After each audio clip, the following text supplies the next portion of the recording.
monde, c'est Nat, ravie de vous retrouver pour cette nouvelle guidance lunaire.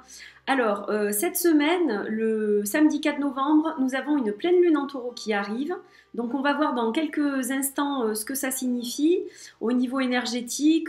Et puis vous allez voir que j'ai apporté un petit changement en fait à mes guidances habituelles. Donc vous me donnerez votre avis sur cette nouvelle guidance. Est-ce que ça vous convient ? Est-ce que vous souhaitez que je continue comme ça ou est-ce que vous préférez l'ancienne formule ? Voilà, donc n'hésitez pas à commenter si vous avez aimé cette guidance et puis à me dire un peu ce que vous en pensez. Voilà, donc aujourd'hui j'ai souhaité utiliser deux jeux, donc vous verrez pourquoi. D'habitude j'utilisais qu'une seule carte, mais là il y a deux jeux, donc il y aura plusieurs cartes. Alors, pour les énergies de cette pleine lune en taureau, j'ai souhaité utiliser le Beautiful Creatures Tarot de J.R. Rivera et de Jasmine Beckett Griffith. Voilà, c'est un très très beau tarot et j'aime beaucoup les illustrations de Jasmine. Donc j'ai utilisé ce tarot et j'ai utilisé l'oracle The Fairy Tale, oracle de Lucy Cavendish et encore une fois illustré par Jasmine Beckett Griffith. Voilà. Donc on va se retrouver dans 2 petites secondes pour ce tirage. Je vous dis à tout de suite.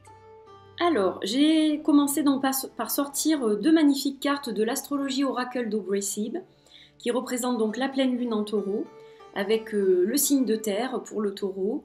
Voilà, je trouve ces 2 cartes magnifiques. Alors, le taureau, donc déjà parlons du signe. Donc les taureaux, ce sont des gens tranquilles. Ils aspirent à la tranquillité, à leur petit confort.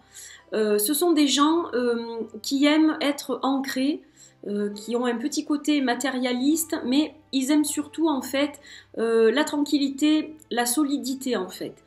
Ce sont des gens qui sont endurants, qui sont prudents aussi, ils vont réfléchir, pas agir sans réflexion. Ce sont des sages et des fidèles également. Ils sont fidèles en amour, ils sont fidèles en amitié. Le petit défaut qu'on peut leur trouver, c'est qu'ils sont parfois un peu têtus. Voilà, ils ne démordent pas facilement de leurs idées, mais ce sont des gens qui ont beaucoup de qualités et des personnes stables. Voilà, ce sont des personnes stables, ancrées à la terre, hein, le taureau étant un signe de terre. Donc on retrouve vraiment cette solidité, cette stabilité chez le taureau. Alors à présent, parlons un peu de cette énergie générale du taureau, de la pleine lune en taureau. Là, on peut déjà ressentir une belle énergie qui nous invite à établir des fondations solides pour du long terme. C'est-à-dire que jusqu'à présent, on avait un peu de mal à penser à du long terme, à faire des projets à long terme. Et là, en fait, cette énergie du taureau, de cette pleine lune, nous pousse en fait à la planification et au désir vraiment d'aller loin dans ce qu'on va entreprendre. Il y a un sentiment d'achèvement, de patience aussi. On nous invite à la patience, c'est-à-dire qu'on va entreprendre des choses que l'on va élaborer, que l'on va cultiver et que l'on va faire sur vraiment un certain laps de temps. Donc là, on a gagné en sagesse cette année. On a fait le point, on a purifié notre environnement, on a fait beaucoup de choses, on a fait des mises au point. Il y a eu beaucoup de lunaisons avec des mises au point, du nettoyage, etc. Et là, vraiment, on nous dit quelque part, on doit s'accrocher à ce qu'on a envie de faire réellement et on doit se donner les moyens de le faire. Voilà, on va recevoir de l'aide pour y arriver. Et vraiment, il est temps de penser à s'installer quelque part pour un certain temps et à y faire son nid quelque part. Voilà, c'est un peu ça l'énergie générale de cette pleine lune. Donc c'est plutôt une énergie très très positive et assez vive donc. Hein. Elle est quand même assez vive cette énergie. Alors à présent, on va regarder les cartes du tirage. Donc, j'ai tiré 2 cartes de tarot pour les énergies complémentaires de cette lune et nous aurons une carte conseil. Alors, on va à présent regarder la première carte du tirage qui est la carte du Jar of Airs. Alors, le Jar of Airs, c'est en fait la carte qui est dans l'énergie du roi des épées.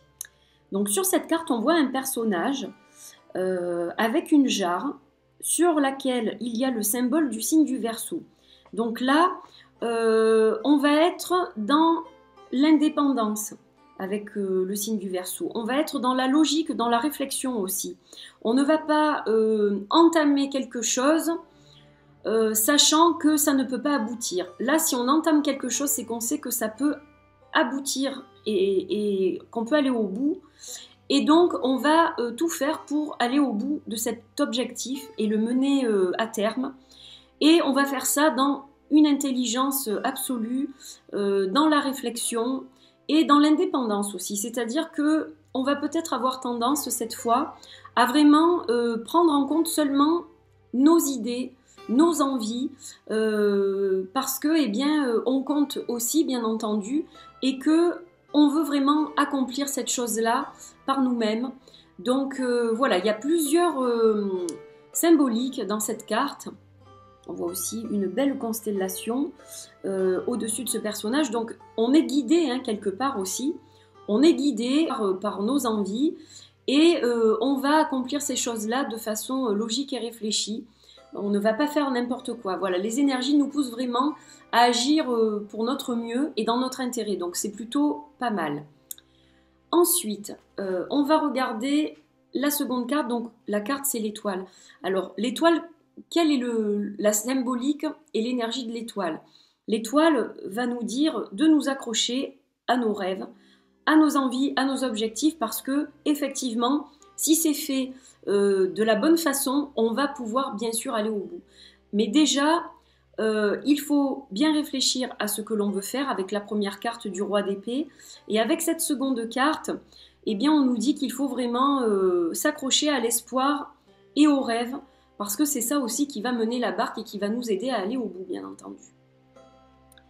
Alors, on va voir au niveau du conseil, si on a un petit conseil à recevoir, ça serait bien aussi. Donc, le conseil, c'est un conte qui s'appelle Fair, Brown and Trembling. Alors, avec la carte conseil, on a la carte Fair, Brown and Trembling, qui est un conte irlandais, du moins qui raconte l'histoire d'un roi irlandais qui avait 3 filles, 2 qui étaient très jolies, voilà, qui avaient toutes les qualités, et puis une qui était un peu le vilain petit canard, donc c'est Trembling, c'est celle qu'on voit sur la carte. Mais en fait, un jour, ce vilain petit canard s'est transformé grâce à une aide divine. Et donc, c'est un peu ce qu'on vous dit aujourd'hui. Si des fois, vous perdez un peu la foi, si vous voyez que ce projet, les choses que vous souhaitez, que vous voulez faire prennent beaucoup de temps, parfois c'est difficile et vous vous dites « Ouh là là, mais je ne vais jamais y arriver finalement ». Non, accrochez-vous parce que, comme Trembling, continuez à avoir du courage. Écoutez les messages de vos ancêtres, écoutez les messages de vos guides, parce que vous êtes sur la bonne voie, la voie que vous avez choisie et que vous souhaitez mener jusqu'au bout. Donc voilà, croyez-y, continuez à vous accrocher, le chemin est long, on est, comme je vous le disais, dans la réflexion, dans l'établissement de choses à long terme, donc voilà, il faut un peu de patience pour que ça arrive vraiment à éclore et à faire de belles fleurs, mais accrochez-vous parce que ça vaut le coup. Et là, les énergies sont vraiment propices à être créatifs et à pouvoir stabiliser en fait votre situation et à pouvoir créer de nouvelles choses et les mener jusqu'au bout. Voilà, donc de belles énergies pour cette pleine lune en taureau du 4 novembre. Voilà, j'espère que ces cartes vous auront délivré de beaux messages qui vous parlent. N'hésitez pas donc à me dire ce que vous pensez de cette nouvelle guidance lunaire et puis je vous retrouve prochainement. À très bientôt, portez-vous bien et gros bisous à tout le monde. Bye bye.